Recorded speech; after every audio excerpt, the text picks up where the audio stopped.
When you look at the periodic table, you'll be met with these blocks, and each block represents an element that we observe in the universe around us. Understanding these blocks and how we get from this to this is the very bedrock of chemical calculations.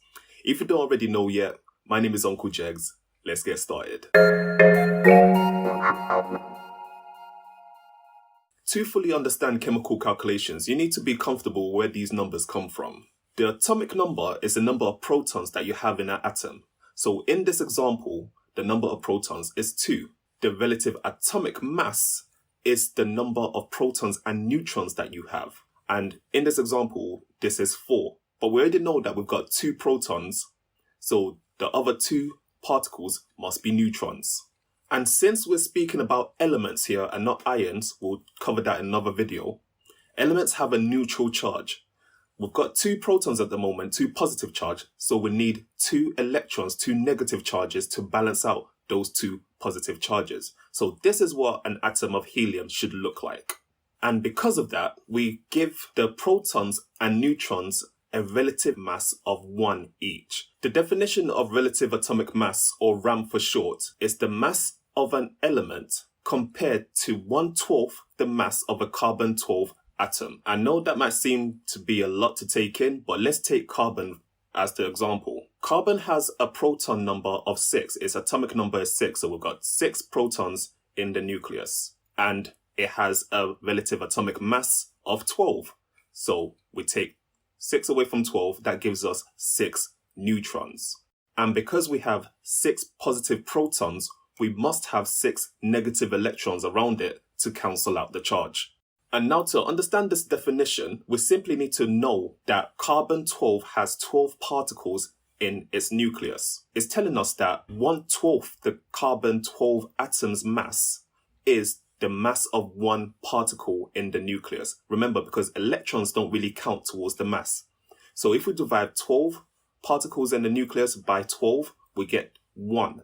So the relative mass of a proton and a neutron is 1 by definition. By using carbon as our reference point, we can apply this logic to other elements in the universe. For example, hydrogen has 1 proton in its nucleus, so it only has 1 particle. That's why its relative atomic mass is 1. Helium had 4, that's why it was 4, etc. At one point in the past, the standard was actually hydrogen, but for several reasons, hydrogen was a difficult element to use as the standard. Comment below if you understand why hydrogen isn't an ideal element to use as the standard, as opposed to carbon. But anyway, you're here for calculations and not a history lesson, so let's get started how we work these out. The relative formula mass is the total of your relative atomic masses added up in the ratio shown in your chemical formula. With this, it's actually easier understanding it by seeing examples, so let me just show you how we first work this out. The first step is that you need to write out your chemical formula. The second step is that you find the relative atomic masses of the elements within your formula, that big number on the periodic table. The first step is to multiply that element by the ratio you see in your chemical formula. And the last step, the fourth step, is to sum up your numbers, and then you have your relative formula mass. Let's now apply those steps to an example. Let's do carbon dioxide. The first step is to write out the formula, CO2. The second step, we need to find the relative atomic masses of carbon and oxygen, which is 12 and 16 respectively. The third step is to multiply those numbers by the ratio we see in the chemical formula. We've got 1 carbon, so that's 12 times 1, and we've got 2 oxygen, so that's 16 times 2, 32. Fourth step, we add them together, and that gives us 44 as the relative formula mass of carbon dioxide. For this example, magnesium chloride, I've given you the steps, and you should remember from the previous video on chemical formulas how to actually work out the chemical formula of magnesium chloride. If you haven't seen that video, watch that first so that you know what you need to write for the chemical formula for magnesium chloride. So have a go at answering this question here.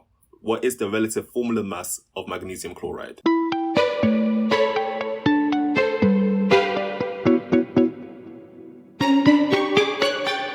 Well, magnesium chloride should be MgCl2, And that's because, remember that step from the last video, we have to swap the valences around. With the 2 goes to the chlorine and the 1 goes to the magnesium. Looking at the periodic table, magnesium has a relative atomic mass of 24 and chlorine has a relative atomic mass of 35.5. Now we'll multiply by the ratio in the formula. So we'll multiply the 24 by 1, which is 24, and we'll multiply the 35.5 by 2, which gives us 71. And when we sum those numbers together, that gives us the relative formula mass of magnesium chloride, which is 95. Now try and work out this example, calcium hydroxide.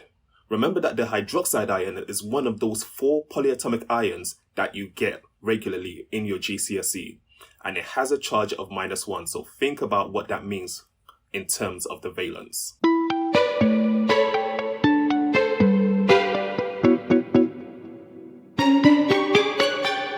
The chemical formula for calcium hydroxide should be Ca open bracket OH close bracket 2. And that's because the calcium has a valence of 2, which is transferred to the hydroxide, and the hydroxide has a valence of 1, which is transferred to the calcium. Now we look on the periodic table to find the relative atomic masses of each of these 3 atoms.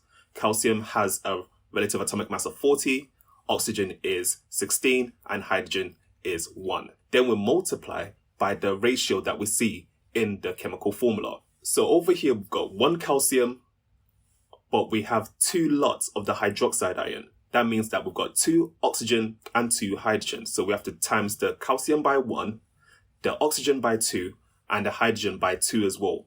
And when we sum up all those numbers, we get 74. So 74 is the relative formula mass of calcium hydroxide.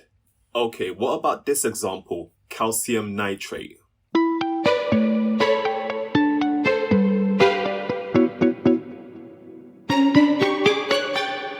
The nitrate ion is another one of those 4 polyatomic ions.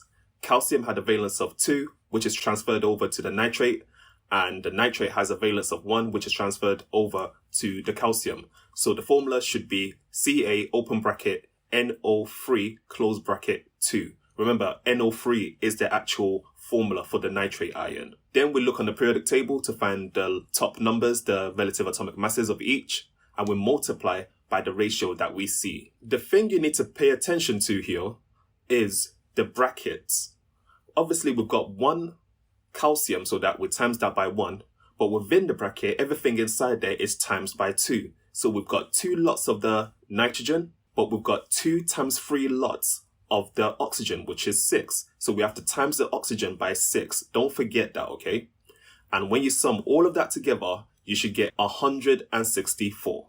Technically, we should actually have the units as grams per mole, but we'll cover that in my next video on moles. Hopefully you can now work out the relative formula mass of any molecule you're given. You simply need to follow those 4 steps that we did. It's the same 4 steps all the time.